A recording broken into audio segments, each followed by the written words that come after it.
أولاً وقبل كل شيء الراجل الجزائري الحر اللي دمه جزائري حر عمره ما يدير الباز ببنات بلادو. أولاً قبل ما نرد على أمير ديزاد، شوف شت هاد لي فوطو هذو اللي راك تشوف فيهم، يعني الشرف بعيد عليك بزاف، وانتايا قبل ما تهضر في هاد الناس هذو تاع دبي انت امتهنت هاد المهنة هذه وكنت تخدم ببنات الناس في ألمانيا وفي فرنسا وحتى في الجزائر. انت هاد المهنة تعرفها مليح وما كاش واحد خدمها أكثر منك. بنات الناس انت خدمت بيهم استغليت الحراقة من بنات الناس، وهذه البنات هذوم انت تعرفهم مليح وتعرف سيتياسيون تاعهم وكيفاش انت كنت تستغلهم. هذه الحاجة الأولى.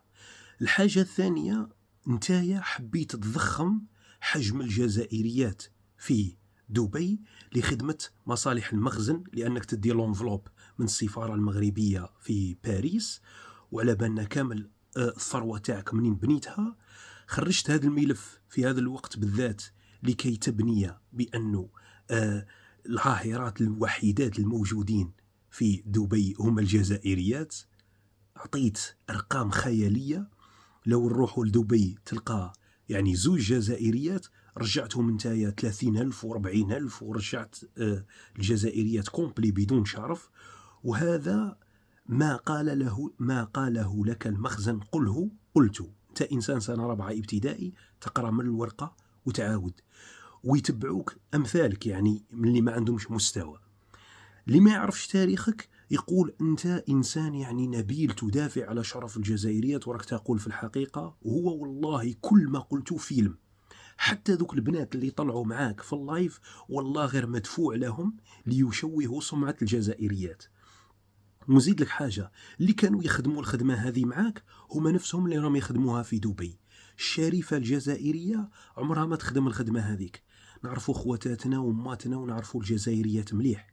كي تقول الجزائرية، العربي ديجا كي تقول له كلمة جزائرية يحس الثورة، يحس التاريخ، يحس الجهاد، يحس ما يشوفش فيها الماساج ويشوف فيها الفراش ويشوف فيها ذوك الحوايج.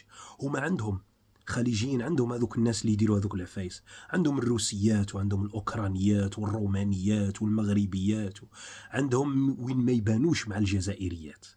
لهذا السبب انت آخر واحد يتكلم على الشرف. ذكرتك بهذه لي فوطو فقط لكي تسحب نفسك من المشهد وتحشم على روحك شوية. نذكر إخواننا في المغرب، أقول إخواننا لأني أنا عمري ما شفت باللي المغربي عدوية.